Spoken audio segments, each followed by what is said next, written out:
Hello, and welcome to the Angry Guppy Podcast. We're on episode 2. We have a very fine guest here, Steven, who is our bike fitter at the bike shop. Before we get rolling into the episode, I want to talk about a few things that we kind of have planned up our sleeve with the pod here. We would love to hear some feedback. We've only done one of these. We're going to, on our second one, but we're going to try to do these, twice a month if possible, but bi-weekly for sure. It's something that's been fun for us, at least for our first episode. I think our first conversation was really nice with me and Nick, and we just want to kind of hear what feedback you have, and also potentially questions, or potentially if you want to be a guest on the pod. Topics you'd like to see covered. Topics you'd like to see, and also we're going to leave a question for you: is what do you turn on your headphones before you leave the driveway, before you go on a bike ride? Yeah, what's the song that motivates you? Right now for me, it's Don't Tell Me by Madonna. You know that song? Yeah. And then it has a little stop. I don't know if you've seen the video. I have not. It'll change your life. It's that good. All right. Because it's Madonna walking on a treadmill with a screen behind her. She's got kind of a cowboy thing. Okay. There's a cowboy dance. So if that's not going to get you from the couch to the door, I don't know what is. Yeah. That's pretty much what's going to do it. Yeah. What song is it? What song is it for you, Bauer? That's a great question. I usually kind of like to put on either some EDM music or just hardcore music. Yeah. I mean, two very polar opposites, but Yeah. Right now, I'm definitely in I just discovered this guy, Stephen Wilson Jr. Really Is that country music? very much country Is music. that like this is after Brooks and Dunn, after... Yeah. I've been listening to I think it's the album is Father's Son, but it's the entire album all the way through. That seems to this be... dude has a wild story. But That's like a trope in country. Because you remember back in the day, there was a lot of, oh my gosh, we were just talking about George Strait. That Yes. is let me tell you a secret about a father's son. That's a thing. Yeah. Yeah, that's a thing in country music. Yeah, Stephen that's Wilson Jr. Yeah, look it up. But also, I think a lot of people use podcasts to keep going. Sure. I think Yeah. from 2018 to 2021, I was on Bikes or Death religiously, Sure. multiple times for each episode. But anyway. yeah. So, anyways, we would love to hear your answers. What is your favorite song before you ride your bike?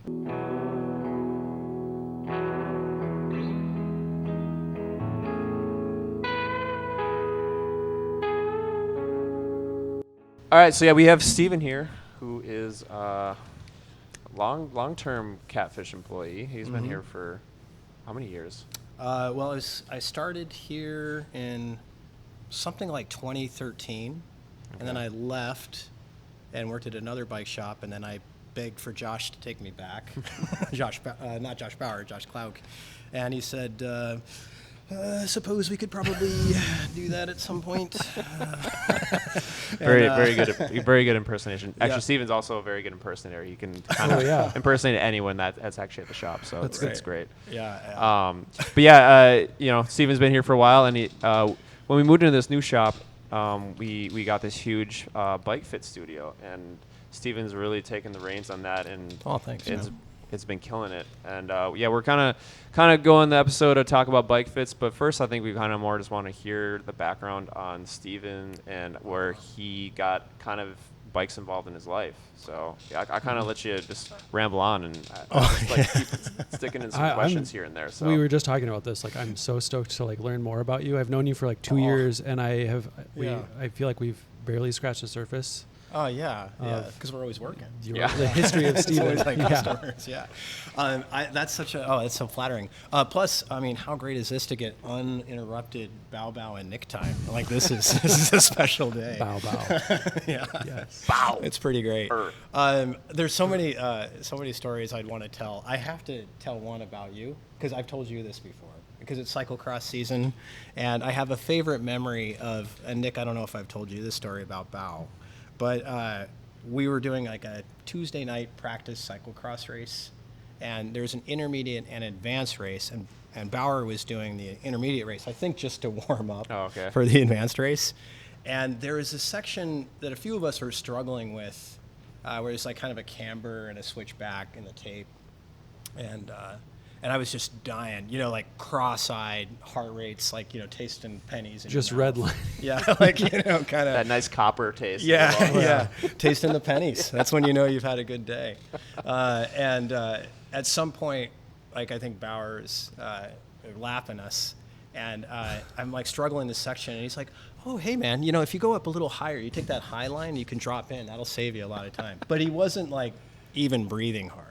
And it was like super awesome. It was like one of my favorite moments. One, it was really like this perfect gem of the cycling community in Minneapolis, like where didn't seem to be, you never get hit with that arrogance. I didn't there. It was a real special day. And this more advanced rider was just taking the time to kind of coach the intermediate riders. It's just a great moment. So I'd like to share that story. Thank you, man. I anyways. appreciate that.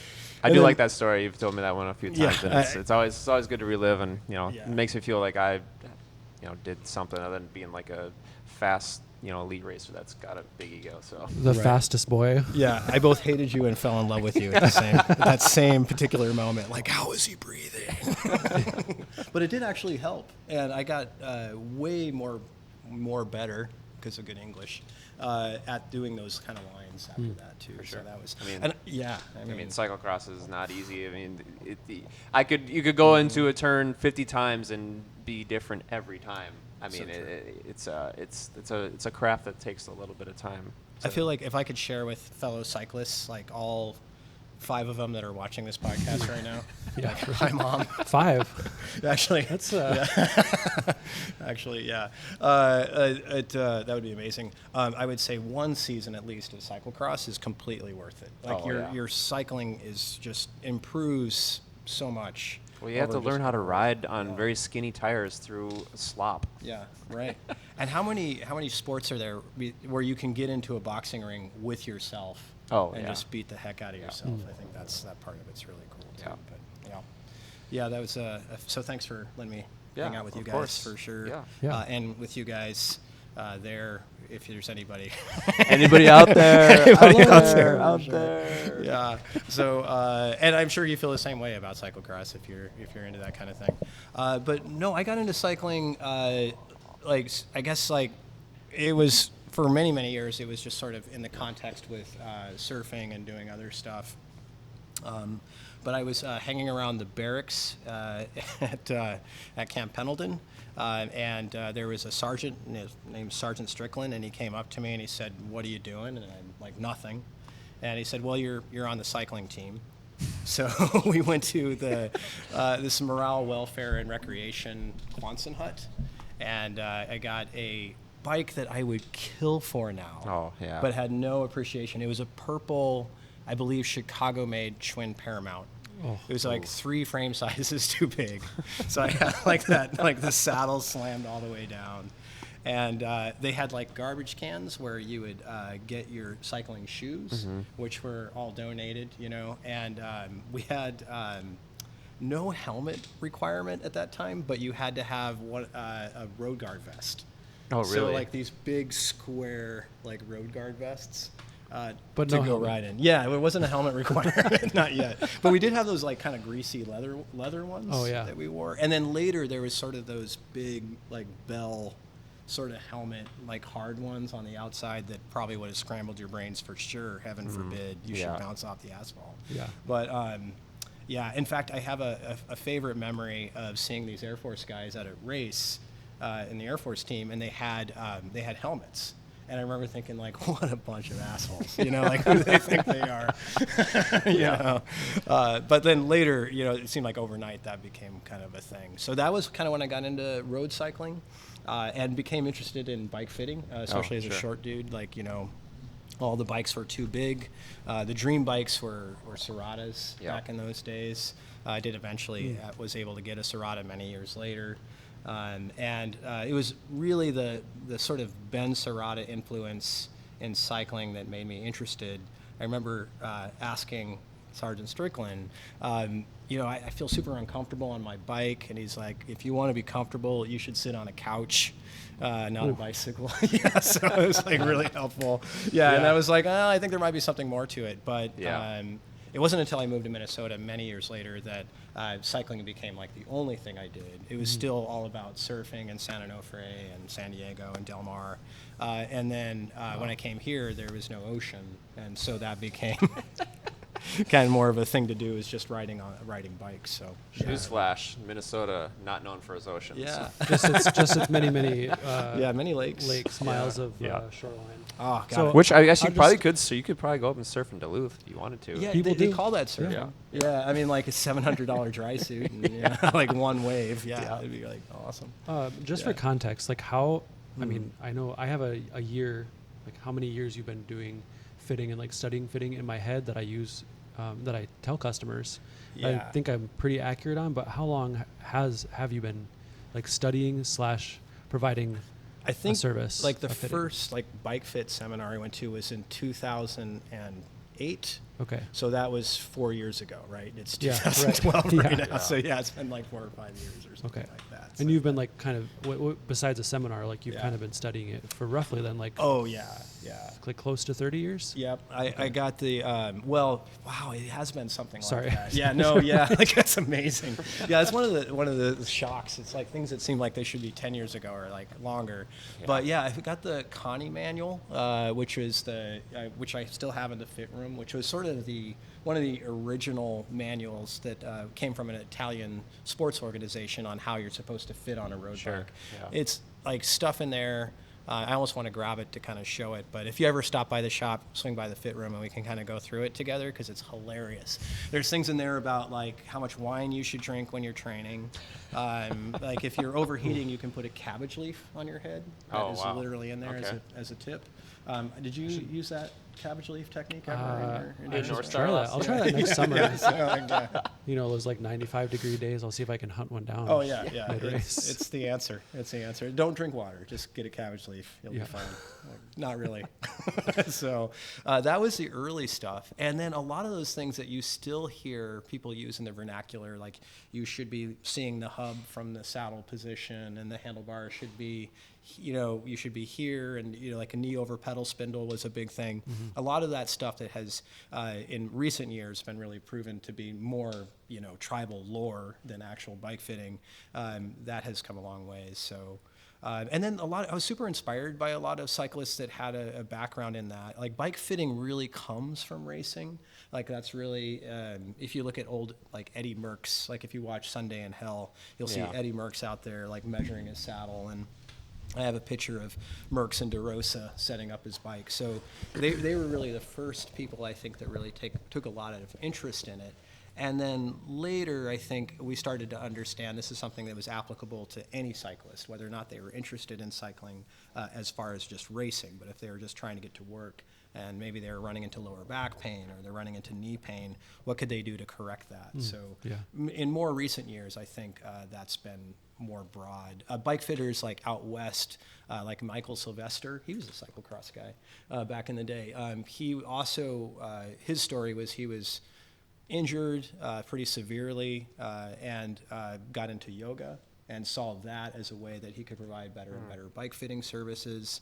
And then, of course, Ben Serrata had a huge influence on the bike community. In town, Jim and Scott Flanders.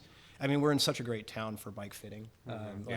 Just lots of bike fitters in Minneapolis. So They're all so good. Like Paulie Go Physio. Obviously, we have Chris Balzer, who I think is just one of the most influential and the standard bearer of bike fitting. So like his precautions, for example, on his website are what we use as guide to make sure that we aren't going against those precautions and providing a service that's valuable and useful in important ways. So he's really awesome. Bjorn Sealander's doing some really cool stuff now too.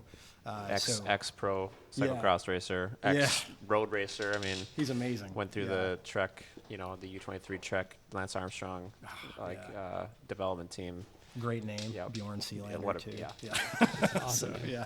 Yeah. So we're in a good place for all that. So yeah, it's just been a genuine passion. I always like using that word because I don't mean enthusiasm. It means like, you're so excited and interested in a particular subject that you'll sacrifice for it. Like I'll spend my own money buying my own tools, make sure I'm working for a shop that values it as well. Yeah. Happily, we're a lot of shops aren't doing bike fitting. I'm certainly not criticizing any other shops. I'm just really grateful that our leadership here, certainly Josh is big into bike fit. In fact, he had a big influence on me early. Again, Jim and Scott Flanders and what they were doing and still doing. Yeah, it's kind of cool that we have a shop that is so invested in that because it doesn't make any money.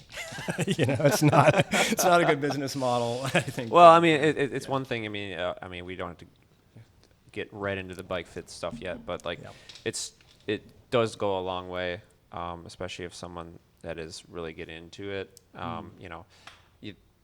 An average cyclist, or just a very casual cyclist, you can get some seriously hurt if you don't have a proper bike fit, and for sure. that will cause you to not want to ride a bike anymore. Like it'd be like, oh well, this hurts me, so why would I want to ride a bike? And so it's so true. Super important to get a proper fit, or just like the 15-minute fit, compared to like a massive fit, but just like you got to make sure you're on the bike properly and be comfortable. Yeah. Oh, it's so true. Yeah, absolutely. And like there are a lot of injuries that, especially as folks want to start doing longer endurance rides, like the influence of gravel riding, and people want to do centuries and go north of centuries, or maybe they've not really done endurance riding, but they get their first gravel bike and their first event is a big challenge. Yeah. There's some serious injuries that can happen by having a saddle too high. That's one of the worst. Oh, I've been. Yeah, that's happened to me before. My first ever Almanzo, my only Almanzo 100. I put the bike in the back of the car, had to put the seat down because it didn't fit in the back of the car. Got out of the car, went to the start line, was like, "Oh, this looks good." And then 3-4 weeks later, I could still not ride my bike because I had such bad knee pain, and it ruined the rest of my season. Yeah. It literally took 6 weeks for Was me it to like find. lower back behind the knee? No, it was just literally sure. in the knee. Yeah. Wow. Yeah. And that's like where I usually have problems now. Yeah. So, anyways, That's huge.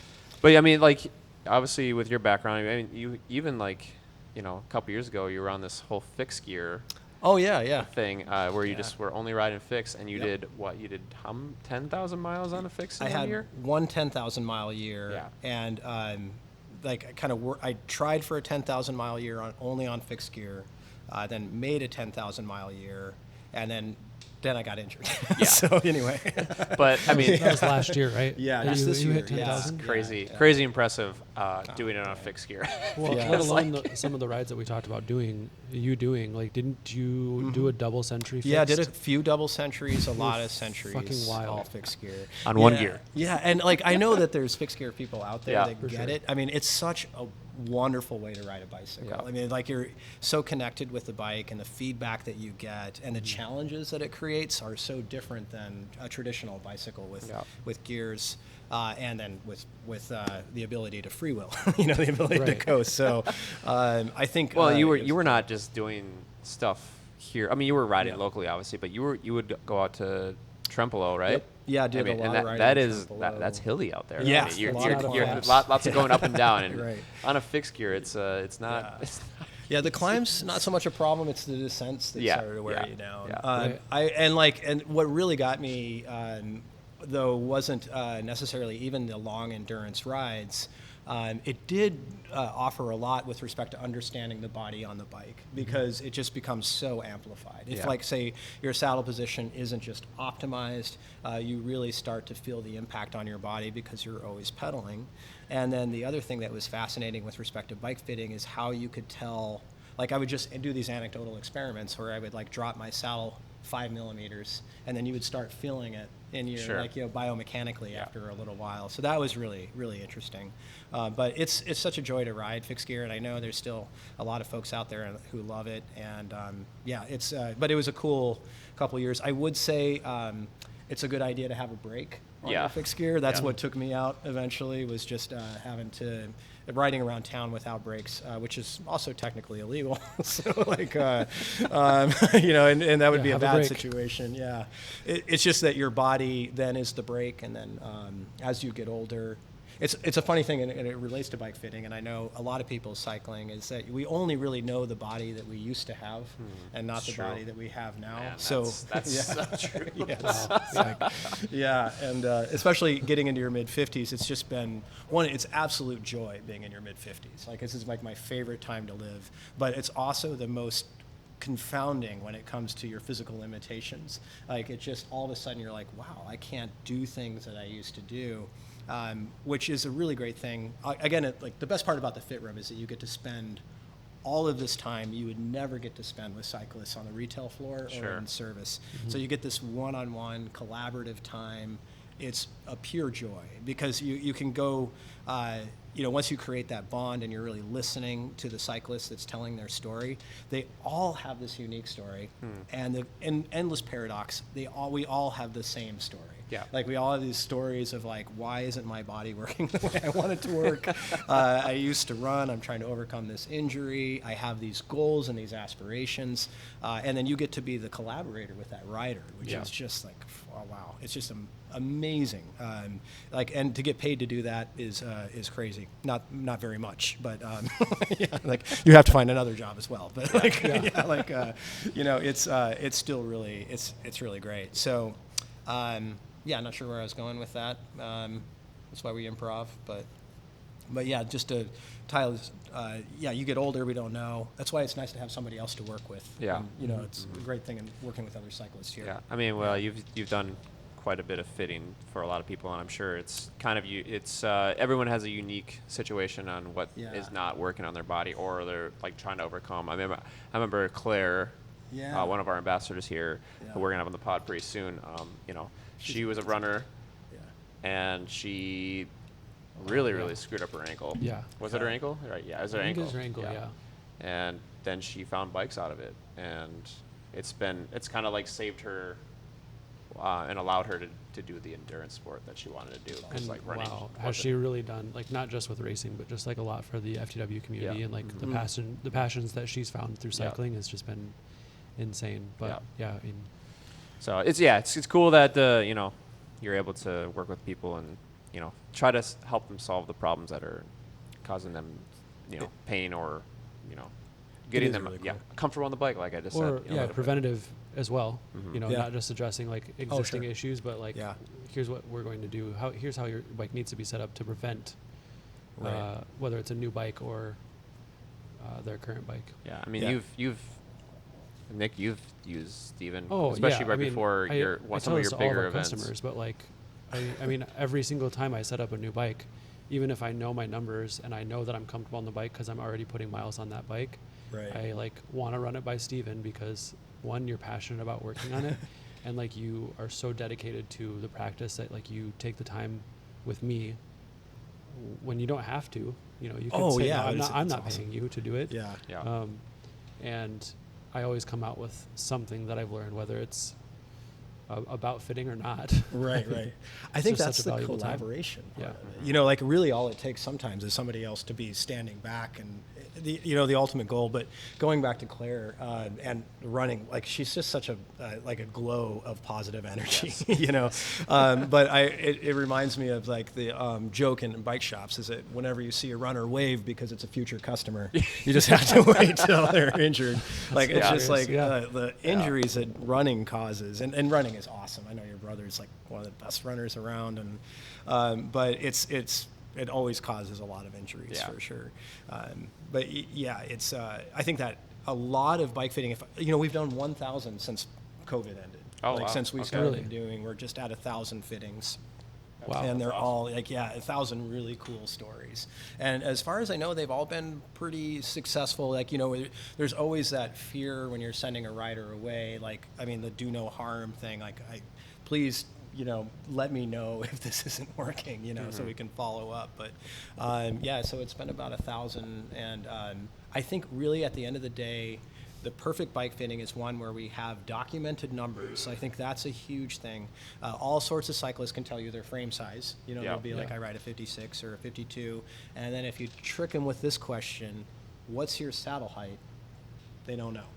They have no idea. If they measure the top of their saddle to the center of the bottom bracket, there's no idea. So I would just say anybody watching or listening, take a tape measure and find out what your saddle height is, because I think that's the most important fundamental starting point. It's your true north for your entire bike fit is your saddle height. Yeah. And getting that, we usually measure it from the top of the saddle to the center of the bottom bracket, because that's easy to check if you're moving your bike. If you're taking it out of the car, you have a tape measure, you're at 72 centimeters, and then away you go. And that applies to any bike, too, which is fantastic. It's not just a mountain bike, not a commuter, not a road racing bike. Saddle height is saddle height. But I think that collaborative time of just this is where you are on the bike. Here's you on the video, so we can talk about things like posture and technique. Oh yeah. And then documenting that. It really is that suite of information. I think is helpful to any bicyclist. Yeah. It surprises me that we don't, because we have all of our devices. We don't really journal old school. Used to be. I remember back in the day, if you were on a team, you would write what you did that day. And then you would write what you were going to do. And I think there's something really helpful about knowing your fitting numbers and journaling how they might change. You wake up with a different body every day, and it's descriptively true that sometime in the next 2 weeks you're going to have a new injury that you don't have right now. It's kind of scary to think about. I don't really ever think about it that way. I was like, I could have an injury in 2 weeks. Not only could you, don't treat them like anomalies, like you will. I can share a couple. I have a friend, a dear friend in Missouri. She's just walking in her office. She slips on or near her office, she slips on some water that had fallen on the floor and breaks her patella. Oh God. Yeah, and so she's out. It's just walking along. Oh, and then yesterday I had a new instead of JRA, JWA, just walking along. Just walking along. and then living in the city. I mean, you know how it is being a biking. Oh, just yesterday I'm coming home from work. And I was realizing that I was taking my route home by South High right around 3 o'clock, and there was a little alarm bell. It's this can't be good. Yeah. And sure enough, I'm riding by South High, and I hear that engine whoop, and I get the ice scraper in the back. The kid bam, nails me. Fortunately, that happened to you yesterday? Yeah. No way. Totally. Oh my. What? Yeah. But that's not uncommon, right? Well, no, we were just talking a year ago. We just talked about this on Tuesday night. On Tuesday night. Right? Yeah, that's the thing. Because we had these kids that. Yeah. Sorry, I don't mean to sidetrack, but Bonesaw had, I think, 150 riders, 150 people that took over Minnehaha, and they had. They do these rides just beautifully. Awesome. The marshals, kind of like a critical mass almost. Yeah, and the marshals that they have, they make sure that even if the light is green on opposing traffic, intersecting traffic, that they're not going to come into the group of cyclists. Anyway, so we're headed southbound on Minnehaha. Northbound, these two cars full of kids are hanging out the window with golf clubs. Oh wow! I'm glad I didn't get a golf club. Almost hit Jared from Hope, and I think they're throwing them out at people into spokes and shit. Yeah. But anyway, sorry. Well, but no, that was a thing that was happening last summer here in Minneapolis. Well, it happened right out here. It happened outside right in front of our store. This poor 16-year-old kid got hit over the head with the ice scraper. Yeah, yesterday. Well, it sure did. And I thought it was done. I did too. No, I haven't heard any recent stories. That sucks. I'm sorry. Oh well, no, it's fine. I only mean to bring it up because Mission Workshop backpacks are awesome. Oh yeah. For that particular situation, I was wearing a backpack, and then also that these things happen out of nowhere. We're taking on so many. There are so many obstacles and challenges as a cyclist. I think sometimes we pitch it as this easy, relaxed thing that you can do to reduce stress. But the truth is, as a bicyclist, if you're on a 5-mile commute on an e-bike, you're really exposed out there. You have to deal with all sorts of things. and having a good sense of how and confidence on your bike because you're well positioned on it. Like I can tell you, I can take an ice scraper in the back and still feel completely balanced and stable on my bike. Yeah. Because like let's say your fit was off. That's a little bit of a stretch, but yeah stay with me here. Yeah. But like I just mean to say, like, knowing where you are on the bike and allows you to adapt your positioning and your approach to the bicycle if you've documented where you are. And I think that's a big part of the bike fit. Yeah. And a lot of people don't even realize like their posture. Like we talk about technique in almost every sport, how you swim, how you golf, how you play tennis or pickleball. If you have the rubber side of the bike down on the ground, then nobody talks about technique. But technique is huge. I saw John ride by the other day, and it was just like a picture of beauty. Because he had like slightly bent arms, good posture on the bike. It looked perfect. John from Buster's. And like watching you guys ride too. But like then sometimes I'll see myself and I'm like this. I constantly do that. And I'm like, oh, my neck hurts. Exactly. I have right shoulder pain because I'm literally locked up sometimes. I'm just like, what the I know how to ride a bike. What am I doing? Like, and something that's come within the last, like, I guess 5 years of me riding, I just like lock my arms. And it's only when I'm just like kind of cruising. Yeah. When I'm actually like riding hard or going out like a train ride, my elbows are bent, like just proper. Automatically get in that posture. But I just like when I'm like cruising, I'm just like stiff as a board. And I'm just like, what am I doing? Because then I have really horrible right shoulder pain. It's so true. That's why we use video in the fit room, and we try not to over-rely on tools, and we don't use the technology-based software in that way. We're much more person-to-person collaborative. But it's at the same time, it's so useful to show, even from that non-drive side, sagittal plane view, like this is how you are riding your bicycle. And it's obviously really hard to see yourself when you're out riding. So unless you look in the, like, a narcissist like or vain like me, I'm like, oh, hey, any window. Yeah. Hey, look at me. I'm looking good. I'm looking good. Everybody does it. You know, you see it in front. Josh, how'd you hit that parked car? You see it in front of our shop. Like people ride by. Or like they ride by the. I get out for a test ride and then they just ride by the windows and they're just like, okay, I look good. Good. I know. There must be. It just must be a thing that all bicyclists do. Like when your dad would take pictures, I'd always buy a picture because I think it was more just like curious, like, look at that weird little dude. You know. So yeah. Yeah, I think there is something to be said about the validation of going in for that. Even like I said, I think that I'm like in the exact position only because I'm comfortable and not experiencing any pain. And usually like putting miles in before I come talk to you, like for a final setup before a race or something. Oh, it's so helpful. Yeah. But then I'm in that position, I can see myself and you're like, okay, let's adjust this little bit so you're in a different position. And then like seeing the adjustment, seeing my posture change just a little bit and like understanding the validation of like being in that position and then taking that information out of the fit room and trying to stay in that fit, that position. Right. Yeah, that's awesome. It's very validating. Yeah. And I appreciate you for that. Yeah, it's good to do. And that's what we're trying to provide the folks who buy bikes from Angry Catfish is that follow-up experience, if that's useful to them. That for a long time, we've been able to do that for every bike that's bought at no charge. And hopefully we'll not be able to keep doing that forever, but it's nice to be able to offer that follow-up. And it really is more of that one-on-one collaboration with a fellow cyclist that I think is valuable. Like, it's really hard to see yourself. And even if you're really introverted, it's helpful. Sure. I'm introverted too, so it's like. Yeah, now that we've kind of like transitioned to like, let's chat about like what we at Catfish offer for different fits. Right. I mean, you know, we have, I think it's 3 levels. That's right. Yeah. Right now we do. Which is basically you get when you do purchase a bike, you get a free consultation. That's right. And then another level from there. But I'll have Steven.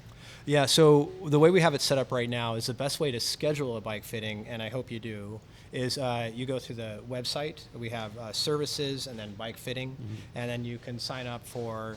If you just need your saddle looked at, because that has come up a lot. I think it's something we collaboratively talked about. It's a new service we introduced this year. Yeah, it's like a $50 thing, but takes about an hour. It's probably one of the most useful things you can get if you just don't know which saddle to use, because we have a library of saddles that we can try, and we can find the perfect one for you. and then document too what that saddle height, saddle to handlebar distance is. It's a lot more than just knowing your sit bone width. Yeah. I think that sit bone width is a great small part of that conversation, but it's also where is your handlebar position? What are your goals on this saddle? Yeah. What kind of are you wearing cycling shorts? Are you just wearing running shorts? What kind of shoes are you using? Even is a factor in pedaling. So how the rider approaches that saddle, how long they're going to be on it, those are all big things that we can handle in that $50 bike fitting, which is really just a saddle fitting. Right. Yeah. Well, and the thing is, like, anybody that's actually watching this or listening, you know, we all know how much a pain in the ass it is to get a saddle and find the one that fits for you. But Pun intended. pun intended or not? Yeah, I know. The inevitable. Yeah. But, you know, it's really important to actually find that saddle because, you know, and it's great that we have that option to have people test out saddles because instead of just going in, oh, well, I got to go buy a $200 saddle. Oh, it didn't work. Shit. Yeah. Now I got to find another one. Well, Like, and I think it, like, this is an important enough. I mean, the part of bike fitting. I think being comfortable is like obviously super important. But I think it's important enough to just like expand a little bit on the saddle conversation and like my sales experience with since we've introduced that service has been insane. And I feel like we've been successful in getting better fitting saddles for our customers with this. Like. Anybody that's watching or listening, like, I could recommend my favorite saddles over the last 10 years, and like this is my sit bone measurement. You know, I'm a 143 and a specialized, power, which was my favorite saddle for the longest time, and I can tell that if you have a 143 sit bone measurement and this is my favorite saddle, then this should be your favorite saddle, and that is never the case. No. So to being able to like provide that service and just like, you know, you don't have to buy 7 $200 saddles or 3 $400 saddles, but you can come in and bring your bike in and roll on the rollers with multiple saddles, and obviously get Steven's input is just massive, and such a cost savings for the customer, and anybody that's, you know, wanting to get their saddle right. I love that we're doing that. And then also most of the saddles that we carry, they have a 30-day comfort guarantee. Yeah. Oh, true. Which I think is huge because. Well, and that's like, I feel like that's something that's like kind of newish. Yeah. At least, I mean, especially since we've been bringing in physique. For like, saddles, for shoes, it's kind of been a thing for quite a while. But well, saddles a few companies have. Like Terry did that, but now that physique is doing it. It's awesome. And it reassures the customer that's buying a $200 saddle, like, okay, if this thing does suck, it doesn't fit for me, like, I can return it. The other thing with that is like companies that have offered that in the past that I have worked with, I will not name any names, but like it was kind of a hassle for the people that worked in the bike industry to make that happen. Oh, sure. And there's a process. And what I love most about the brands that we are carrying, you know, Physique and Brooks even, is that's a no questions asked. Like, if this doesn't work in 30 days, we're taking it back on the spot, and you're going to either get a refund or get a saddle that works for you. That's absolutely right. No matter how many times it takes. And I think that's just massive for the industry to be in that place. It's the only way to do it, right? I mean, like we had in other bike shops I've worked, like super expensive saddle mapping products that we would use in the fitting. And I'm not against that. We could still do that again. But the only way to know if your saddle works is to go out into the world and ride that saddle. Right. And like that's like, I mean, no matter what we do in the fit room, we're always going to be separated from the real world. Because when you talk about, you know, actual terrain and temperature, that's going to have a big impact on how that saddle feels. So, and then also often we'll discover in the saddle fitting that it's just really a matter of not having the saddle set up correctly. Like maybe the nose is up too high. That happens a lot. Or it's just 4 centimeters too low. Seat post is off just a little bit. The seat post is off. There's all sorts of things. Story of my life. Yeah. Seriously. So it's just like that time where talking about this, the nose of your saddle being off. Yours is always. I don't know what you're always in a hurry for. Like you're just like. He must be just doing it cross-eyed. Looking at it's like looking at it, trying to set it from the drive side instead of like the center. Like 4 beers deep and sit on my bike. So it's hard to center a saddle sometimes. I understand that. But I'll give you some credit, Nick. But spending that time with the customer, I mean, just with that rider, and just like this is about you and setting up your saddle is awesome. Like I think, and just it's really hard to do once you get the momentum started. You know, the old joke being we're all picking out the saddle we hate the least. Yeah. I don't think that's true. I think you can find one that you actually like, and then they'll discontinue it. Oh, that's the thing. I was gonna say that. Like, so once you find a saddle, make sure you buy like 10 of them. Yeah. Because they're gonna be Keep it forever. discontinued in 5 years. Right. For real. Right. Yeah. There's always something new coming out, new technology, all this other stuff, and it's you know, it's 3D printed. yeah. I saddles mean, now. it's cool. You know, like just as our first podcast, it's really cool that we're in an industry where they're just coming up with all this really technology that just makes sense, but at the same time, it's like, dude, I want to rock a 20-year-old saddle that I've been loving for the last 20 years. Yeah. Why can't I still get that? But Right. it is what it is. You can. They just get more Yeah. and more expensive. Yep, Like the new old stock is always Yeah. out there.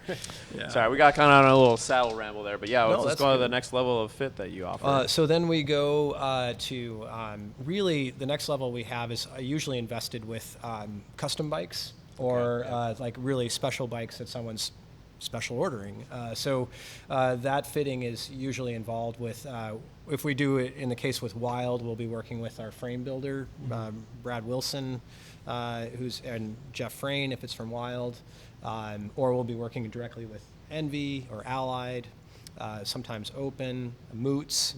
So we'll be figuring out sometimes custom geometries. That's really where we get into the minute details, really with cyclists that are impassioned and they're looking for their dream bike. That's kind of the next level that we do. It's more of a consultation. Yeah. I love doing it. I feel like I'm tailoring a suit or something, and we're Sure, picking out the yeah. material, and we're picking out the thread and the style of cut that it's going to be. That's such a beautiful perspective. It's so great. For real. Yeah. That's awesome. Yeah, And then we use our fitting tools for that too, to figure out where's the handlebars going to be on this bike and where the saddle's going to be, and obviously the points of contact, and we can communicate that to the frame builder. So when the bike comes in and we deliver it to the rider, it's just for them. It has Yeah. been ridden by nobody else, and Yep. that's kind of a special. That's super special. And I would say like I have been able to do a custom build frame, an old Northern, which Yeah. I love that thing. And that, you know, it's nice to get on a bike that is built just specific for your body. I have a long ass torso. I have long legs. I don't know where anything else really is, but like a 56 centimeter frame is what I'm supposed to be riding. But I have to get a gigantic stem on some of those sometimes just to get them to fit right. And you know, with the process of me building that frame up with Alex, you know, we did a 75.5 top tube length instead of a 56, and that made a huge difference. That's I still have a really long stem on that thing, but it was meant for a fast all road bike, and you know, it's. If you're ever able to actually do a custom build or a custom built frame for you, it's worth every penny. It definitely is. It becomes like just your prized possession. Yep. You know, like I have 2 Capricorns that Brad made, and they aren't anything but my favorite thing ever. You know, like I've kept them for years, and they all have stories to tell. And yeah, the custom bike fitting too is just part of that process for that rider that really wants that personal experience. Yeah. And that's amazing. I really love doing that. And then we have basically right now we have 2 tiers of fittings that are just like we have like a recreational cyclist fitting where we spend about an hour and a half to 2 hours, and then we do a follow-up fitting which is free. Then that's usually for most riders to get a map of where they're positioned on their bike, have a little bit of coaching time, a little bit of consultation time, and lots of adjustments and some video data that they can use to hopefully is a useful tool to them as they go out to ride, whatever goals may be. And then we also have an endurance fitting, which really is more of a summer of coaching. Really. Sure. Like we'll be working with that rider in a way like Nick, you would have been an endurance fitting person. Like because we started with one bike and then we did another and another. And then we were constantly refining it over a series of weeks. For riders that are really like performance driven, that's the way to go because it just takes up a lot of time. And usually there's aero bars involved. And that's a whole, like there's like a bike fitting and then the aero bar fitting. Yeah, like 2 separate sessions, Whole other like can of a worms. tattoo fitting. Like you do the outline and then Right. filling it in is that, it's, So, yeah. And if there's any, definitely worth it. yeah, oh, thanks. For sure. Yeah. If there's any questions on it too, we're very. You just send an email, Stephen with a PHEN at angrycatfishbicycle.com or an info at, and we can answer all those questions that you might have. Or if you just want to talk more about fitting in general, I promise you, I am tireless in my interest in it. Like, it's the first thing I do in the morning. Is I get up early before the ride, have some coffee, check emails. There's so many great resources for bike fitting now and favorite YouTube channels. And so usually there's time spent on that. So if I get an email from a person that's saying, like, hey, what do you think about this hand numbness in my left hand? It's like, here we go. This is what we're going to do. Back in the mainframe. Yeah, definitely. Definitely. Yeah, so it's a really cool service. It's like super an endless honor to be at the shop with this group of cyclists in this community in our amazing Twin City area, and trying to find a way to contribute to other people's cycling. It's like, man, it's awesome. So yeah. Yeah, so if you are interested in getting a bike fit, you can go to our website, angrycatfishbicycle.com, and go on the services tab. It's under services tab, yes. Mm-hmm. Yeah. And then you get on bike fitting, and then you can schedule a bike fit. And there's a calendar there. It's actually really great. Shows you kind of all the availability that Stephen has. If you are wanting to do a bike fit. Yeah, there's still some stuff open in October, and usually in the between, Labor Day, Memorial Day, and Labor Day, we have it open 7 days a week. Yeah. And during the fall and winter, we'll still keep it open 4 or 5 days a week. But I would just encourage you, if you don't see a date that works for you, just let me know, and or info at, and we will find a time. We'll curate to you. It's what we do. And the schedule is a good thing to have to make sure we don't overpromise. Yeah. But if you send me an email, I'll make sure you get in. You were freaking busy this summer. Yeah, with it bike was really fits. busy It this was summer. just Yeah, it was awesome. bike fit after bike fit after bike fit. And It's wild. You said like 1,000. You said 1,000. Yeah, we've done in this building. 1,000 since we've come to this building. So yeah, which is I'm super proud of. I'm trying About to half of think. those are new bike fits. Too. Was there? I joined ACF in 2020, and Yeah. that was we were doing everything curbside. So Oh, that was brutal. Yeah, you came right in the midst of COVID. yeah, it was. Yeah, that was I brutal. just got off of a plane from China, and then I got stuck here. So Yeah. But did we offer bike fits at the old shop? Yeah, we sure did. We did a few. It was we weren't as invested, and I don't feel like as focused on it. But it was always important to Josh Klauk, the Angry Catfish has always been into bike fitting. It's always been important to him, and he's always wanted to make sure it was something we were offering our customers. So we did do it, and then when I came back to Catfish in April of 2019, that was going to be our goal. And I think this is before we envisioned the expansion into the new building. Yeah. So that just sort of became a dream come true, because we were kind of forced in that small area in the back, and we couldn't really create the experience we wanted to for a customer. So when they opened up this facility at this Ace Hardware, the bigger one, we made sure that there was room for a proper bike fit studio. Yeah. And as soon as I got the word from Josh that we were going to open a bike fit studio here, I went out and I bought a bunch of cameras and a bunch of stuff and started doing a bunch of classes. And then Josh invested in the size cycle that we use from Purely Custom, which is a very helpful tool. But we're always expanding on that. We're talking also about doing custom saddles with Bezique. We're reaching out to them, and then we'll be doing 3D printed custom saddles, something that's coming up. And we're always trying to expand our training and refine it every year, every month, really. I think in 2025 we're going to refine it a little bit more still. So it's a journey without a destination, just like bicycling. It's a journey without a destination. So for sure. Yeah, I mean, if you're ever in the shop and you've not seen the fit studio, we're more than welcome to show you around and kind of see that. What's the thing? Sorry, you just mentioned it, but the fit bike. The fit bike. Yeah. What's it called? Well, it's like just a purely custom fitting bike. Yeah, that thing is really cool. It really is helpful. The tricky thing is that we really, as a value, we want to use tools that enhance the customer's experience, but we don't want to create any smoke and mirrors. So we don't want to have a bunch of like inauthentic tools that are designed to kind of be flashy and catch people's attention. What we want to do is have authentic, useful tools that are going to assist that rider in like discovering their optimal bike fit.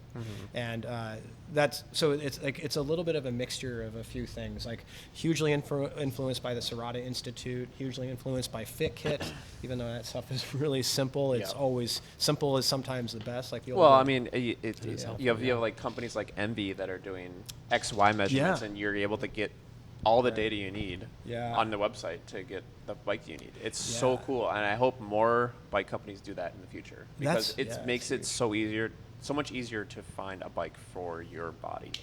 That's a huge shout out to a guy named Puric. Worked with Ben Serrata for years. He owns VeloLogic now, and he was really that person who is mapping, this is where your handlebar is, this is where your saddle is in relationship to the bottom bracket.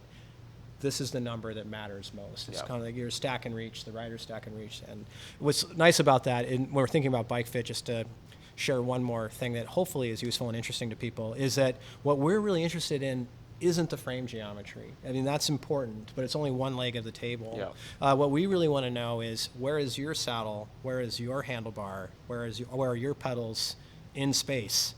And then we can put a frame underneath that. That will be optimized to the type of terrain that it was designed for. So it's, I don't know why I just felt like I needed to share that, but that was really that Puric from VeloLogic that was really pushing that. And Envy very happily picked that up, and we can dial our Envy customers in just right really to the millimeter. Awesome. It's really great.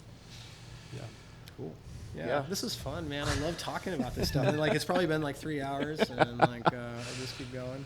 Yeah, the time does fly when we get into some invested conversation. It's great. It's really cool. I think we're gonna end the episode on that. I just want to thank everyone that did listen to it. Again, we would love to hear your feedback.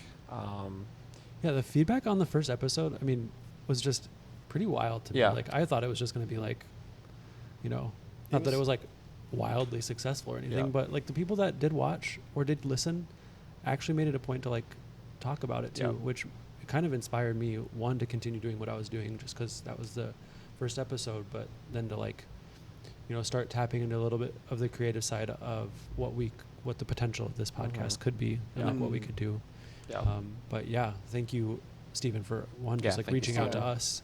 And I think from the shop's perspective and a fitting a customer's perspective, prudent.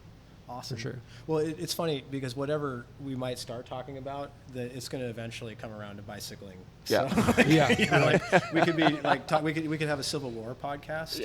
And after about 3 minutes, it's going to be that Gettysburg would have been a really great cyclocross course. That would have been a nice way to set that up. Before we started recording, we were talking about Reba McEntire. How do you suppose we'd get around to bicycling from Reba? From Reba? Oh, wow.